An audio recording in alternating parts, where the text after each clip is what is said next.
నమస్తే AP scoop news కి స్వాగతం. ముందుగా బులెటిన్ లో హెడ్లైన్స్.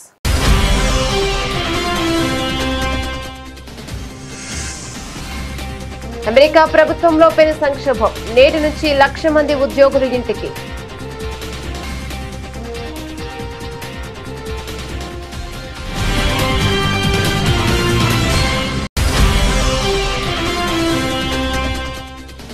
న్యూఢిల్లీలోని ఎయిమ్స్ లో చికిత్స పొందుతూ తుది శ్వాస విడిచిన బీజేపీ సీనియర్ నాయకుడు విజయ్ కుమార్ మల్హోత్రా. ఆయన నివాసానికి వెళ్లి నివాళులర్పించిన ప్రధాని మోదీ, ఢిల్లీ సీఎం రేఖా గుప్తా.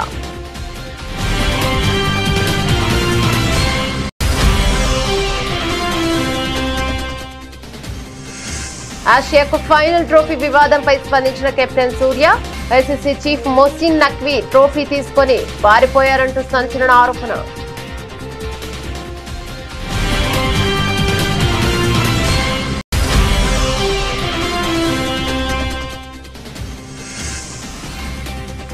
బతుకమ్మ గర్వకారణమైన ఉదాహరణను నెలకొల్పింది.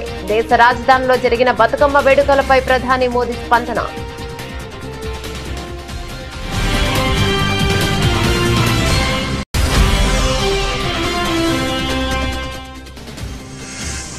హైదరాబాద్ కు కొత్త పోలీస్ బాస్, బాధ్యతలు స్వీకరించిన వీసీ సజ్జనార్. సివి ఆనంద్ నుంచి అధికారికంగా బాధ్యతలు అందుకున్న సజ్జనార్.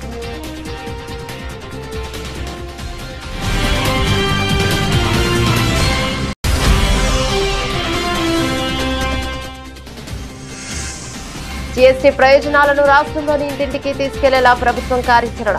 ఇందులో భాగంగా ఏర్పాటైన కేబినెట్ సబ్ కమిటీతో సీఎం చంద్రబాబు సమీక్ష.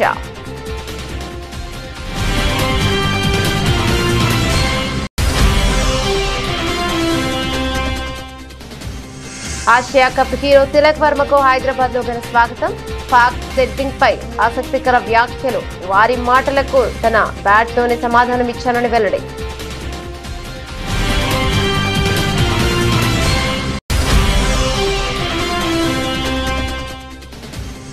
సొంత నియోజకవర్గంలో హోంమంత్రి అనిత వాహనాన్ని అడ్డుకున్న మత్స్యకారుడు. బల్క్ డ్రగ్ పార్క్ ను రద్దు చేయాలని స్థానికుల డిమాండ్. కమిటీ హామీతో భేదం.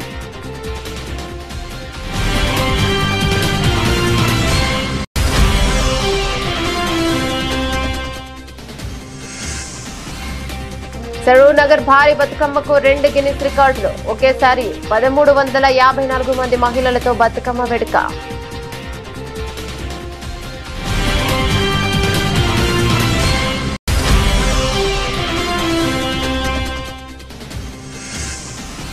వైఫల్యాలపై సమాధానం చెప్పుకోలేని దుస్థితిలో కూటమి ప్రభుత్వం. మండిపడ్డ మాజీ ఎమ్మెల్యే టీజేఆర్ సుధాకర్ బాబు.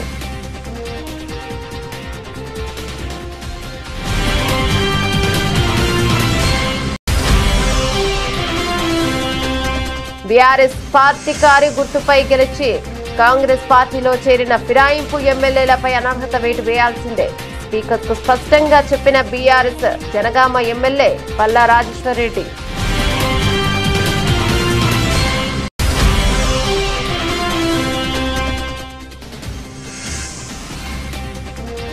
రికార్డులు బద్దలు కొట్టిన పసుడి వెండి ధరలు. ఆకాశమే హద్దుగా కొత్త గరిష్టాలు.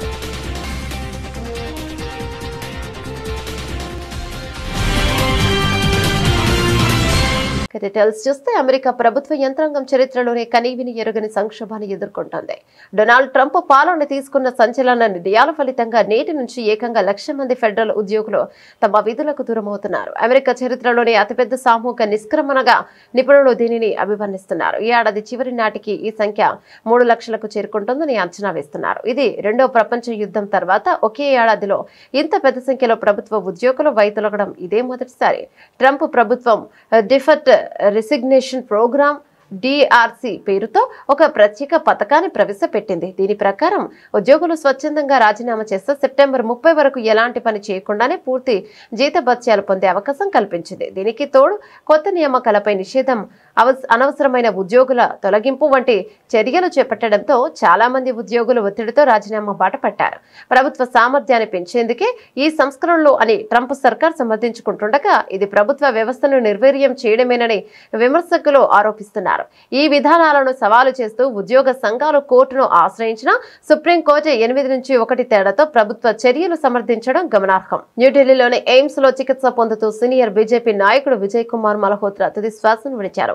ఈ విషయం తెలుసుకున్న ప్రధానమంత్రి నరేంద్ర మోదీ విజయ్ కుమార్ మల్హోత్రా నివాసానికి వెళ్లి వారి భౌతిక కాయానికి నివాళులు అర్పించారు. అనంతరం మల్హోత్రా కుటుంబ సభ్యులను కూడా కలిసి వారిని పరామర్శించి మనోధైర్యం కల్పించారు. మరోవైపు Delhi CM Rekha Gupta BJP senior నేత మల్హోత్రా పార్థివ దేహానికి నివాళులర్పించారు. ఈ సందర్భంగా ఆమె మాట్లాడుతూ ఆయన ఢిల్లీలో తొలి మెట్రోపాలిటన్ కౌన్సిలర్ మరియు నగరానికి పునాది వేశారని అన్నారు. ప్రస్తుత ఢిల్లీలోని ప్రతి అంశం ఆయన గణనీయమైన సహకారాన్ని చూపిస్తోందని గుర్తు చేశారు. हमारे वरिष्ठतम नेता, दिल्ली जनसंघ के पहले अध्यक्ष और दिल्ली सरकार में भी जब राज्य सरकार नहीं थी मेट्रोपॉलिटन काउंसलर होते थे, तो वो प्रथम मेट्रोपॉलिटन काउंसलर दिल्ली के रहे. एक तरह से माने तो तब के मुख्यमंत्री के प्रोफाइल में काम उनके द्वारा किया जाता था. दिल्ली की हर वो नींव की ईंट उनके द्वारा रखी गई. एक एक स्वरूप जो दिल्ली का आज दिखाई देता है, उसमें एक बड़ी महत्वपूर्ण भूमिका आदरणीय विजय कुमार जी की रही. कार्यकर्ताओं के संरक्षक के रूप में उन्होंने हमेशा मार्गदर्शन किया और मुझे भी हमेशा उनका स्नेह मिला. उनका जब मैं मुख्यमंत्री बनने के बाद उनका आशीर्वाद लेने आई तो भी वो बहुत प्रसन्न थे कि 27 साल बाद दिल्ली में भाजपा की सरकार बनी है. खूब उन्होंने आशीर्वाद दिया और पूरे अच्छी उम्र पूरी करके पूरी आखिरी पल तक बहुत एक्टिव रह करके सारे विषयों का संज्ञान लेते हुए उन्होंने अपने जीवन का ये पड़ाव पूरा किया है. ईश्वर उनकी आत्मा को अपने चरणों में स्थान दे और उनके जीवन से हम सबको बहुत प्रेरणा मिले. मैं आज उनका आज का नहीं है, कल का उनका अंतिम संस्कार रहेगा और पूरे राजकीय शोक के साथ में उनका अंतिम संस्कार किया जाएगा. ఆసియా కప్ ఫైనల్లో పాకిస్తాన్ పై భారత్ ఘన విజయం సాధించిన ట్రోఫీ అందుకోకపోవడంపై చెలరేగిన వివాదంపై టీమిండియా కెప్టెన్ సూర్యకుమార్ యాదవ్ సంచలన వ్యాఖ్యలు చేశారు. ట్రోఫీని తాము తిరస్కరించలేదని, ఆసియా క్రికెట్ కౌన్సిల్ ఏసీసీ అధికారులే దానిని తీసుకుని పారిపోయారని ఆయన ఆరోపించారు. ఫైనల్ మ్యాచ్ లో పాకిస్తాన్ భారత్ 5 వికెట్ల తేడాతో ఓడించింది. అనంతరం జరిగిన ట్రోఫీ ప్రధానోత్సవంలో ఏసీసీ చీఫ్ పాకిస్తాన్ కు చెందిన రాజకీయ నేత మొహసిన్ నఖ్వీ చేతుల మీదుగా ట్రోఫీని స్వీకరించేందుకు భారత జట్టు నిరాకరించింది. దీంతో నఖ్వీ వేదిక నుంచి వెళ్లిపోగా ఓ అధికారి ట్రోఫీని వెనక్కి తీసుకువెళ్లడం తీవ్ర చర్చనీయాంశమైంది. ఈ ఘటనతో సూర్యకుమార్ యాదవ్ స్పందిస్తూ, మేము డ్రెస్సింగ్ రూమ్ లో తలుపులు మూసుకొని కూర్చోలేదు. బహుమతి ప్రధానోత్సవం కోసం ఎవరిని ఎదురు చూసేలా చేయలేదు. అసలు వాళ్ళే ట్రోఫీ తీసుకొని పారిపోయారు. నేను చూసింది అదే. మేము అక్కడే నిలబడి ఉన్నాం, కానీ లోపలికి వెళ్లలేదని వివరించాడు.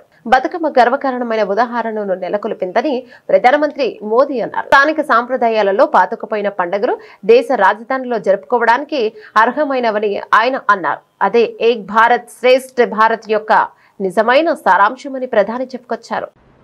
अभी मैंने देखा हमारी मुख्यमंत्री बहन रेखा गुप्ता जी भी तेलुगु छात्र संघ द्वारा आयोजित बथुकम्मा उत्सव में शामिल हुई. मेरा दिल्ली भाजपा से आग्रह है, सभी कार्यकर्ताओं से आग्रह है, देश के कोने कोने के ऐसे पर्वों को, क्योंकि वहां के लोग यहां रहते हैं, उनके साथ मिलकर हिंदुस्तान के किसी भी कोने का कोई भी उत्सव ऐसा नहीं हो कि जो हम यहां रहने उस राज्य वालों के साथ मिलकर धूमधाम से सेलिब्रेट न करें. ये हमने करना चाहिए. देश से यहां रहने के लिए आए हुए लोगों को लगना चाहिए कि एक भारत श्रेष्ठ भारत की भावना ये सिर्फ नारा नहीं है, भाजपा मेरा परिवार है, उस भाव से वो प्रकट होती है. देश का हर उत्सव दिल्ली में भारत और भारतीयता के उत्सव जैसा बने, हम सबको इसके लिए प्रयास करना चाहिए. హైదరాబాద్ నగర నూతన పోలీస్ కమిషనర్ గా సీనియర్ ఐపీఎస్ అధికారి విశ్వ సజ్జనార్ మంగళవారం బాధ్యతలను చేపట్టారు. నగర పోలీస్ కమిషనరేట్ కార్యాలయంలో ప్రత్యేక పూజలు నిర్వహించిన అనంతరం ఇప్పటి వరకు సిపిగా ఉన్న సివి ఆనంద్ నుంచి ఆయన అధికారికంగా బాధ్యతలను స్వీకరించారు. గత 4 ఏళ్లుగా తెలంగాణ రాష్ట్ర రోడ్డు రవాణా సంస్థ టీఎస్ఆర్టీసీ మేనేజింగ్ డైరెక్టర్ గా పనిచేస్తున్న సజ్జన సుదీర్ఘ విరామం తర్వాత మళ్లీ పోలీస్ శాఖలో కీలక బాధ్యతలను చేపట్టారు. 3 రోజుల క్రితం రాష్ట్ర ప్రభుత్వం ఉన్నత స్థాయి ఐపీఎస్ అధికారుల బదిలీలు చేపట్టిన విషయం తెలిసిందే. ఈ బదిలీలో భాగంగా సజ్జనాను హైదరాబాద్ సిపిగా నియమించారు.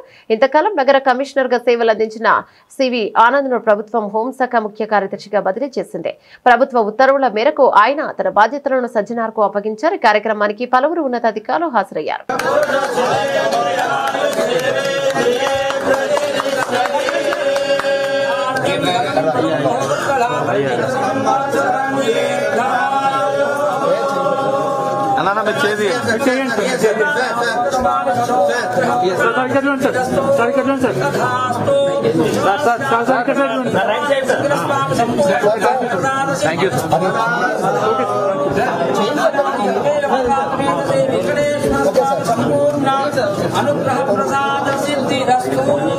సార్ కొంచెం మీరు బ్యాక్ సార్ సార్ ఒక నిమిషం మీరు బ్యాక్ సార్ సార్ మీరు సార్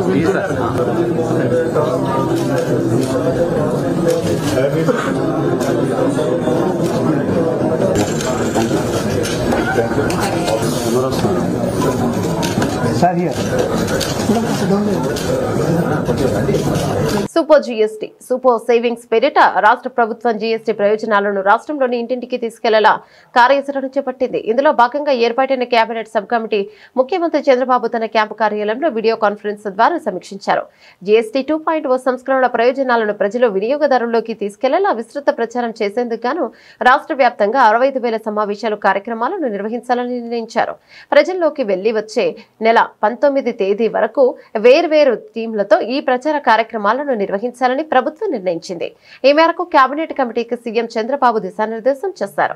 దీనిపై అధికారులు మాట్లాడుతూ ఇప్పటికే ఇంటింటికి జీఎస్టీ ఫలాలు థీమ్తో నిత్యావసరాలు, ఔషధాలు, స్టేషనరీ వస్త్రాలు, క్రీడా వస్తువులు, రవాణా, మహిళలు, చిన్నారులకు సంబంధించిన వస్తువుల పన్నులో తగ్గిన అంశాన్ని విస్తృతంగా ప్రచారం నిర్వహించామని, క్షేత్రస్థాయిలో వీటిపై అవగాహన కల్పించామన్నారు. అన్ని వర్గాలకు జీఎస్టీ తగ్గింపు ప్రయోజనాలు తెలిసేలా ప్రచార కార్యక్రమాలు నిర్వహించేందుకు ప్రభుత్వం ప్రణాళికలు చేపట్టింది. సెప్టెంబర్ 30 నుంచి అక్టోబర్ 19వ తేదీ వరకు వ్యవసాయం, ఎంఎస్ఎంఈలు, చేనేత ఉత్పత్తులు, ఆక్వా, విద్యారంగం, బీమా, ఎలక్ట్రానిక్స్, ఈ కామర్స్, భవన నిర్మాణ రంగం, టూరిజం, ఆతిథ్య రంగం, రవాణా, లాజిస్టిక్స్, క్రీడా పరికరాలు, పునరుత్పాదక విద్యుత్, ఆటోమొబైల్స్ తదితర అంశాలపై రంగాల వారీగా ఆయా శాఖలు ప్రచారం చేపట్టాలని సీఎం సూచించారు.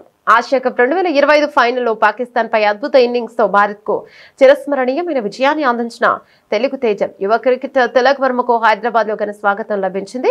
ఆసియా కప్ లో 9వసారి భారత్ ను విజేతగా నిలిపిన అనంతరం సోమవారం తన సొంత నగరానికి చేరుకున్న తిలక్ వర్మకు శంషాబాద్ విమానాశ్రయంలో అభిమానులు, క్రీడా శాఖ అధికారులకు నీరాజనం పలికారు. విమానాశ్రయానికి చేరుకున్న తిలక్ ను చూసేందుకు అభిమానులు పెద్ద ఎత్తున తరలివచ్చారు. ఆయన కారు ఎక్కగానే చుట్టుముట్టి తిలక్ తిలక్ అంటూ నినాదాలతో హోరెత్తించారు. అభిమానుల ఉత్సాహానికి స్పందించిన తిలక్ కారు సన్ రూఫ్ నుంచి బయటకొచ్చి వారికి అభివాదం చేశాడు. ఈ సందర్భంగా తెలంగాణ క్రీడా ప్రాధికార సంస్థ chairman Shivasena Reddy, managing director Soni Baladevi Tilak వర్మను శాల్వాతో సత్కరించి అభినందనలు తెలిపారు. ఈ టోర్నీలో ముఖ్యంగా ఫైనల్లో పాక్ ఆటగాళ్ల నుంచి ఎదురైన స్లెడ్జింగ్ గురించి తిలక్ ఆసక్తికర విషయాలను పంచుకున్నాడు. తాను క్రీజుల్లోకి వచ్చినప్పుడు పాకిస్తాన్ ఆటగాళ్లు చాలా మాటలు అన్నారని, వారిని మాటలతో కాకుండా తన బ్యాట్ తోనే సమాధానం చెప్పాలని నిర్ణయించుకున్నానని తెలిపాడు. వారు చాలా విషయాలు మాట్లాడుతూ రెచ్చగొట్టారు. వాళ్ళ మాటలకు నా బ్యాట్ తోనే బదులు ఇవ్వాలనుకున్నాను. ఇప్పుడు వాళ్ళు మైదానంలో ఎక్కడా కనిపించడం లేదని తిలక్ పేర్కొన్నాడు. ఆంధ్రప్రదేశ్ హోంశాఖ మంత్రి వంగలపూడి అనితకు తన సొంత నియోజకవర్గంలోని తీవ్ర నిరసన ఎదురైంది. అనకాపల్లి జిల్లా నక్కపల్లి మండలం రాజయ్యపేటలో ఏర్పాటు చేయతలపెట్టిన బర్గ్ డ్రగ్ పార్క్ వ్యతిరేకంగా స్థానిక మత్స్యకారులు పెద్ద ఎత్తున ఆందోళనకు దిగారు. సోమవారం గ్రామానికి వచ్చిన మంత్రి అనిత కాన్వాయ్ను అడ్డుకోవడంతో అక్కడ తీవ్ర ఉద్రిక్తత నెలకొంది. గత 16 రోజులుగా బర్గ్ డ్రగ్ పార్క్ ను వ్యతిరేకిస్తూ రాజయ్యపేట మత్స్యకారులు నిరసన శిబిరంలో ఆందోళన చేస్తున్నారు. ఈ పార్క్ ఏర్పాటు వల్ల తమ సముద్ర తీరం కాలుష్యానుసారంగా మారుతుందని, ఇది తమ జీవనాధారమైన చేపల వేటను దెబ్బతీయడమే కాకుండా ప్రాణాలకే ముప్పు తెస్తోందని వారు ఆవేదన వ్యక్తం చేస్తున్నారు. బర్గ్ డ్రగ్ పార్క్ కంటే ఉరితాళ్లే మేలు అంటూ ప్రభుత్వానికి వ్యతిరేకంగా నినాదాలు చేశారు. క్రమంలో ధర్నా శిబిరాన్ని సందర్శించేందుకు వచ్చిన వచ్చిన మంత్రి అనితకు స్థానికులు ఊహించని రీతిలో నిరసన తెలిపారు. ఆమె ప్రయాణిస్తున్న మార్గంలో చెట్లను నరికి అడ్డంగా పడేసి కాన్వాయ్ను నిలిపేశారు. దీంతో మంత్రి తన వాహనం దిగి ఆందోళనకారులతో మాట్లాడాల్సి వచ్చింది. ఈ ప్రాజెక్టును తూర్పుగోదావరి నుంచి తమ ప్రాంతానికి మార్చడంపై వారు తీవ్ర ఆగ్రహాన్ని వ్యక్తం చేశారు.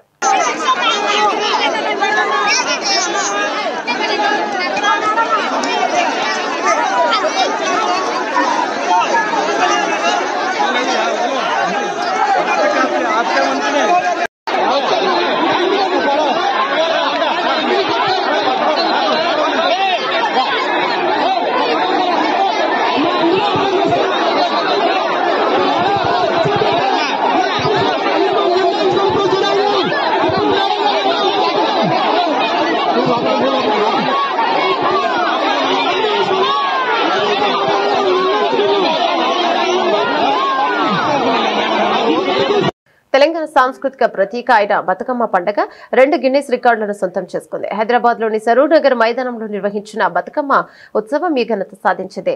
అతిపెద్ద జానపద నృత్యంగా అలాగే అతిపెద్ద బతుకమ్మగా ఈ కార్యక్రమం రికార్డు సృష్టించింది. గిన్నిస్ రికార్డు సాధన లక్ష్యంగా సరూర్ నగర్ స్టేడియంలో సోమవారం బతుకమ్మ సంబరాలు నిర్వహించారు. వేడుకల్లో భాగంగా 63 అడుగుల ఎత్తైన భారీ బతుకమ్మని ప్రత్యేకంగా రూపొందించారు.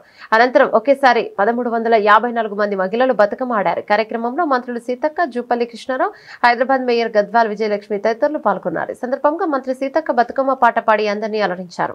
తెలుగు సంస్కృతి, తెలుగు యొక్క బతుకమ్మ పండుగ గొప్పతనాన్ని ప్రపంచానికి చాటి చెప్పడం జరిగింది.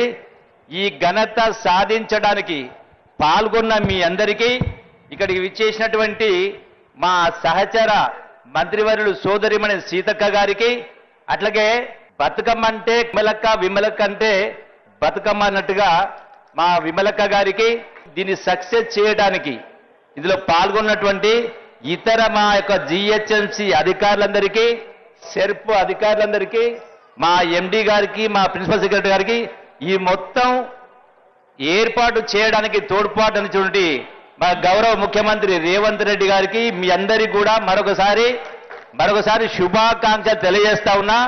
ఈ పండుగ ద్వారా, బతుకమ్మ ద్వారా ఆడబిడ్డల యొక్క ఐక్యతను, ఆదరామలను, ప్రేమానురాగాలని ఇదే విధంగా పంచుకుంటూ యావత్ తెలంగాణ రాష్ట్ర నలుమూల ఉండే ఆడబిడ్డలందరూ ఇలా పాలు పంచుకుంటూ ఎప్పటికీ మీ జీవితాల్లో వెలుగులు నిండాలని, అట్లాగే ఈ యొక్క మన యొక్క సంస్కృతిని ప్రపంచ స్థాయికి చాటాలని చెప్పని మరొకసారి మీ అందరికీ సవినయంగా విజ్ఞప్తి చేస్తూ శుభాకాంక్షలు తెలియజేస్తూ, మొట్టమొదటగా విమలక్క పాటతో మాటతో ఈ మొత్తం ఈ యొక్క అపురూపమైనటువంటి ఈ మైదానం అలంకరించిన వాళ్ళందరూ కూడా సంతృప్తి చెందే విధంగా యావత్ ప్రపంచంలో ఉన్నటువంటి తెలుగు వారందరికీ కూడా ఈ యొక్క ఘనతను చేరే విధంగా విమలక్క పాట ద్వారా మాట ద్వారా ప్రారంభించాల్సిన కోరుతా ఉన్నా. ఇంకా 2 గంటల పాటు కొనసాగుతుంది. అందులో అందరూ పాల్గొనాలని కోరుకుంటూ సెలవు తీసుకుంటారు. థ్యాంక్ యూ అనండాల్. ఈ రోజు మరి గల్లీలో ఉన్న గరిట తిప్పినా మనం ఏ రకంగా గ్లోబల్ వరకు వెళ్ళగలుగుతామో, ఈ గిన్నిస్ బుక్ ఆఫ్ వరల్డ్ లో మన బతుకమ్మను ఈరోజు రికార్డ్ చేసి ఎంతో శ్రద్ధతో, నిష్ఠతో, భక్తితో, మరి పవిత్రతతో, కష్టతరం కాదు ఏదైనా మా ఆడకూతుళ్ళు సాధిస్తారని చూపించిన మా అక్క చెల్లెలందరికీ పేరు పేరున పాదాభివందనాలు. ఇదే లక్ష్యము, ఇదే పట్టుదల, ఎక్కడైనా ఏదైనా సాధించగలుగుతామనేటువంటి విశ్వాసంతో ఏ రంగంలో అయినా ముందడుగు వేద్దాం.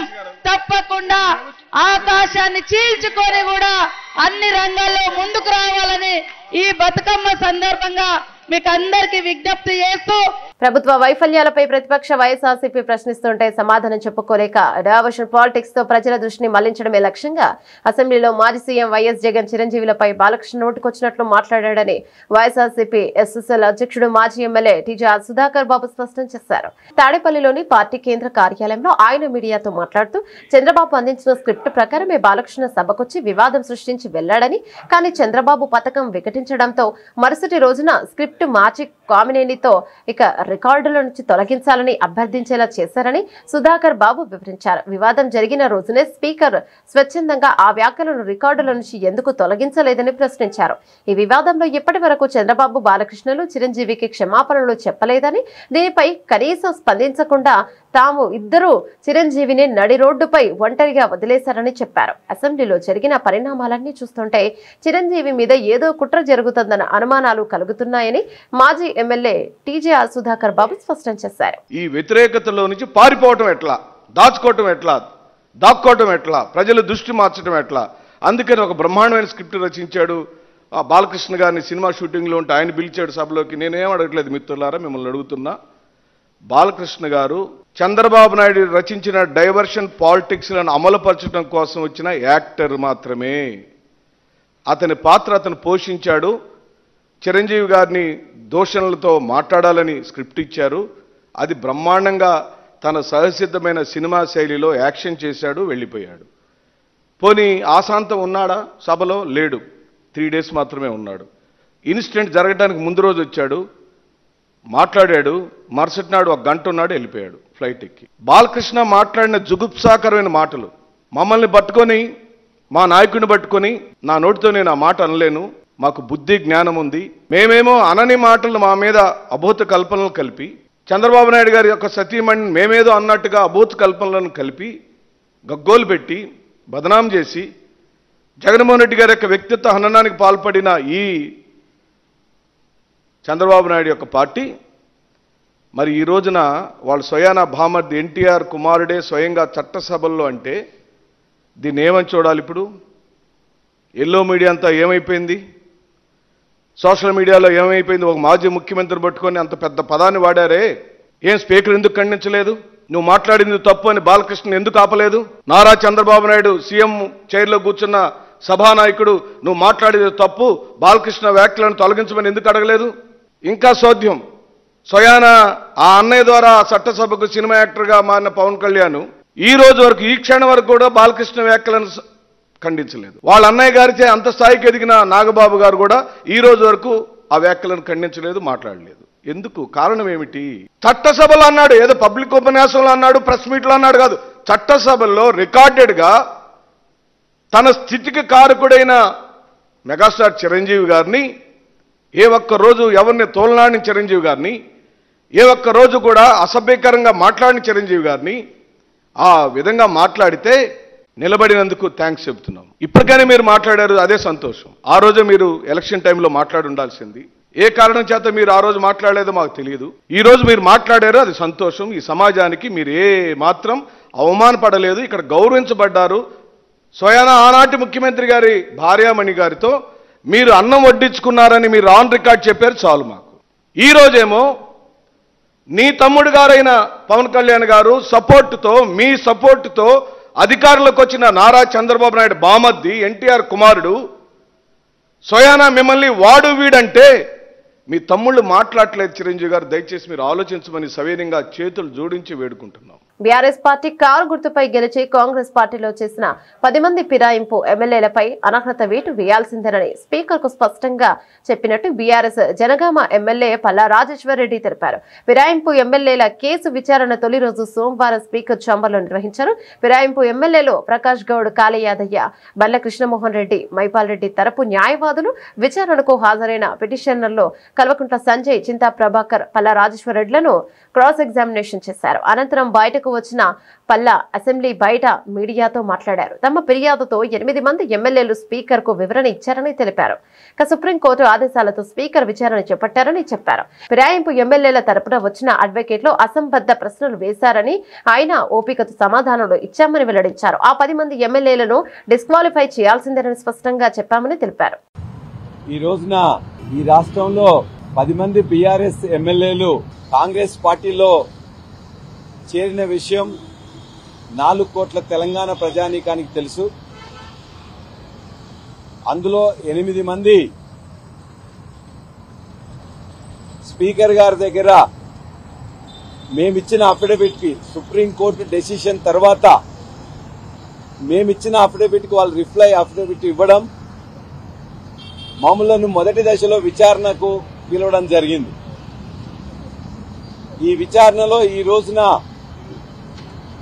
నలుగురు ఎమ్మెల్యేలకు వ్యతిరేకంగా మొట్టమొదలు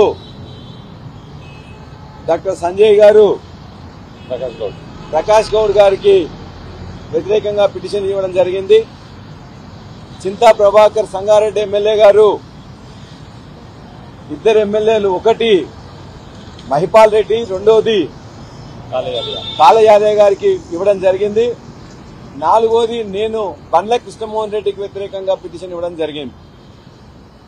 చట్ట ప్రకారం టీఆర్ఎస్ పార్టీ తరఫున, అదేవిధంగా అసెంబ్లీ రూల్స్ ప్రకారం మేము ఇచ్చిన పిటిషన్లను స్పీకర్ గారు అనుమతించాల్సి వచ్చింది. గత 20 సంవత్సరాల్లో చేయని విధంగా ఇవాళ సుప్రీంకోర్టు ఇన్వాల్వ్మెంట్ తో ఇవాళ స్పీకర్ గారు ఆఫీస్ కూడా ఇవాళ ఈ నిర్ణయం తీసుకొని ఈ యొక్క విచారణను చేయడం జరుగుతున్నది. కొన్ని నెలల నుండి ఈ నాయకులందరూ కాంగ్రెస్ పార్టీలో చెట్టాపటాలు వేసుకుని తిరుగుతూ ఎంత దౌర్భాగ్యమైన పరిస్థితి అంటే ఇవాళ మేము అసలు పార్టీ మారలేదని చెప్పేసి ఇవాళ కోర్టుకు కానీ స్పీకర్ గారికి అఫిడవిట్ ఇవ్వడం జరిగింది. స్పీకర్ గారి మీద మాకు పూర్తి నమ్మకం ఉంది. అన్ని కూడా ఎవిడెన్స్లు స్పీకర్ సాక్షిగా ఉన్నారు, ప్రజలు సాక్షిగా ఉన్నారు, 4 కోట్ల తెలంగాణ ప్రజలు చూస్తా ఉన్నారు. వీళ్ళు పార్టీ మారలేదనడం ఇంత సిగ్గుచేటు ఇంకెక్కడా ఉండదు. మీకు నిజంగా సిగ్గుంటే, మీకు నిజంగా చీము నెత్తురుంటే దయచేసి వెంటనే రాజీనామా చేసి ప్రజల ముందరికెళ్లి మీరు చేసిన తప్పును ఒప్పుకోండి. ప్రజలు ఏ నిర్ణయిస్తారో ఆ నిర్ణయాన్ని కట్టుబడి ఉందాము. అన్నిటికంటే దారుణం ఏంటంటే ఇవాళ మీరు రాసిన వ్యాసాలు కూడా, మీరు ప్రచురించిన వ్యాసాలు కూడా నిజము కాదని చెప్పే పరిస్థితికి వచ్చినది. అంటే మీరు వార్తలు రాసినవి కూడా నిజము కాదంట. ఇవాళ మీ బంతిలో కూడా కోర్టు ఉంది. మీ బంతిలో అంటే మా జర్నలిస్టుల బంతిలో కూడా కోర్టు ఉంది. మీరన్నీ ప్రచురించినవి, మీరు టీవీలలో చూపెట్టినవి కూడా నిజము కాదన్న పరిస్థితిలో ఆ 8 మంది ఎమ్మెల్యేలు ఉన్నారు. ఇవాళ బులియన్ మార్కెట్ లో ధరల మూత మోగుతోంది. బంగారం, వెండి ధరలు సోమవారం సరికొత్త రికార్డులు సృష్టించి ఆల్ టైమ్ గరిష్ట స్థాయికి చేరాయి. దేశీయ మార్కెట్ లో ఈ పెరుగుదల అనూహ్యంగా ఉండడంతో పెట్టుబడిదారులు సంబరాల్లో మునిగిపోయారు. ముఖ్యంగా వెండి ధరలో కనీవిని ఎరుగని రీతిలో భారీ పెరుగుదల నమోదైంది. ఢిల్లీ స్పాట్ మార్కెట్ లో సోమవారం ఒక్కరోజే కిలో వెండి ధరపై ఏకంగా 7,000 రూపాయలు పెరిగి 1.5 లక్షల మైలురాయిని తాకింది. గత వారం రోజుల్లోనే కిలో వెండిపై 19,500 పెరగడంతో గమనార్హం. మరోవైపు 10 గ్రాముల స్వచ్ఛమైన బంగారం ధర 1,500 పెరిగి 1,19,500 వద్ద స్థిరపడింది. ఈ ఏడాది ప్రారంభం నుంచి బంగారం నుండి వెండి పెట్టుబడిదారులకు లాభాల పంట పండించాయి. గత ఏడాది డిసెంబర్ 31 నాటి ధరలతో పోలిస్తే 10 గ్రాముల బంగారంపై ఇప్పటి వరకు 40,550, 51.36% లాభం రాగా కిలో వెండిపై 60,367.22% రాబడి వచ్చింది. ఇక ఇదే సమయంలో దేశీయ స్టాక్ మార్కెట్ సూచీలైన సెన్సెక్స్, నిఫ్టీలు ఎలాంటి లాభాలు ఇవ్వకపోవడంతో పెట్టుబడిదారుల దృష్టి బులియన్ మార్కెట్ పై కేంద్రీకృతమైంది. ఈ ధరల పెరుగుదల ప్రభావం తెలుగు రాష్ట్రాల్లోనూ స్పష్టంగా కనిపించింది. హైదరాబాద్ మార్కెట్ లో 10 గ్రాముల మేలిమి బంగారం ధర 1,16,400 పలకగా కిలో వెండి ఏకంగా 1.59 లక్షల వద్ద ట్రేడ్ అవుతుంది. గత వారం ప్రొద్దుటూరులో బంగారం ధర 1.19 లక్షలు, విశాఖలో వెండి 1.59 లక్షల రికార్డు స్థాయికి చేరిన విషయం తెలిసిందే. బులెటిన్ ముగించే ముందు హెడ్లైన్స్ మరోసారి.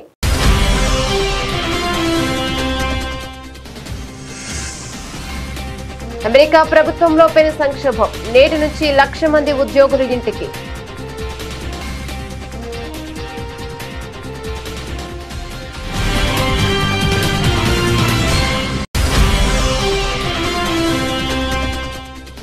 న్యూఢిల్లీలోని ఎయిమ్స్ లో చికిత్స పొందుతూ తుది శ్వాస విడిచిన బీజేపీ సీనియర్ నాయకుడు విజయ్ కుమార్ మల్హోత్రా.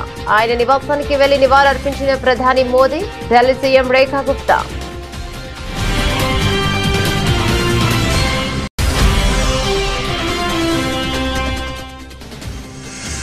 ఆసియాకు ఫైనల్ ట్రోఫీ వివాదంపై స్పందించిన captain Surya, ICC chief Mohsin Naqvi trophy తీసుకొని పారిపోయారంటూ సంచలన ఆరోపణ.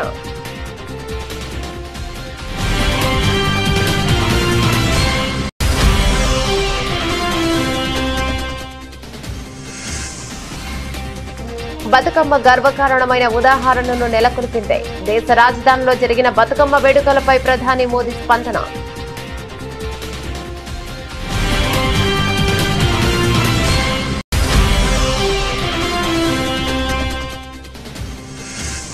హైదరాబాద్ కు కొత్త పోలీస్ బాస్ బాధ్యతలు స్వీకరించిన వీసీ సజ్జనార్. సివి ఆనంద్ నుంచి అధికారికంగా బాధ్యతలు అందుకున్న సజ్జనార్.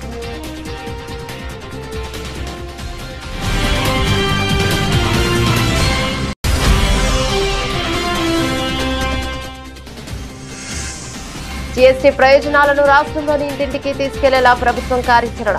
ఇందులో భాగంగా ఏర్పాటైన కేబినెట్ సబ్ కమిటీతో సీఎం చంద్రబాబు సమీక్ష.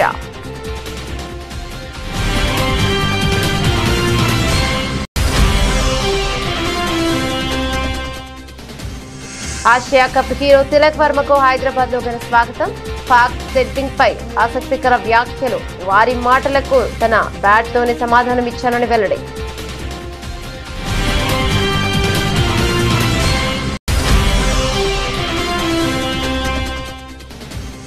సొంత నియోజకవర్గంలో హోంమంత్రి అనిత వాహనాన్ని అడ్డుకున్న మత్స్యకారుడు. బల్క్ డ్రగ్ పార్క్ ను రద్దు చేయాలని స్థానికుల డిమాండ్. కమిటీ హామీతో భేదం.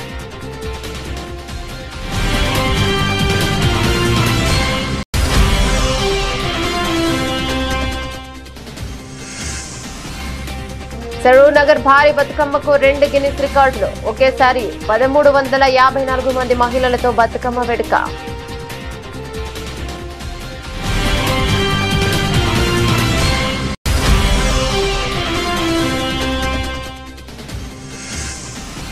వైఫల్యాలపై సమాధానం చెప్పుకోలేని దుస్థితిలో కూటమి ప్రభుత్వం. మండిపడ్డ మాజీ ఎమ్మెల్యే టీజేఆర్ సుధాకర్ బాబు.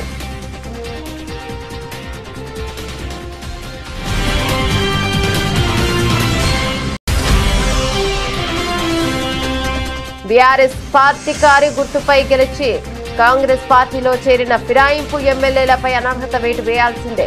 స్పీకర్ కు స్పష్టంగా చెప్పిన బీఆర్ఎస్ జనగామ ఎమ్మెల్యే పల్లా రాజేశ్వర్ రెడ్డి.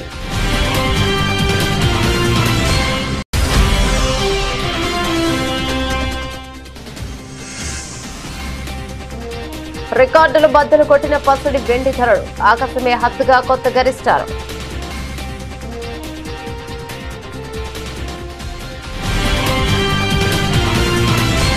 ఇవి బులెటిన్ డీటెయిల్స్.